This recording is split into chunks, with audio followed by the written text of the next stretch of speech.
Eh kuya, Uy. baka pwede ako pakitulong. Sige, sige, baba ko lang to. Pahawak lang ako nito. Saan na ito? O yan. Sige.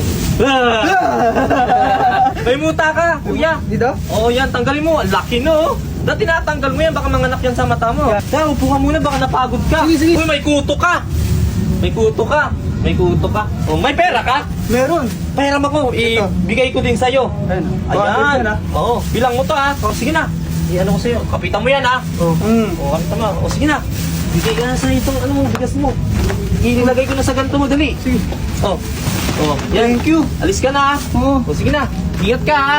Siya nga pala si Gerald ang aking binigyan ng punong-puno na grocery sa loob ng garbage bag, kaya siya ay naiyak at tears of joy. Kitang-kita mo naman napagod niya, kaya na-touch ako at ninag ko siya at binigyan ko pa siya ng pera at higit sa lahat, hindi malilimutan natin ang pagbigay na bigas sa kanya.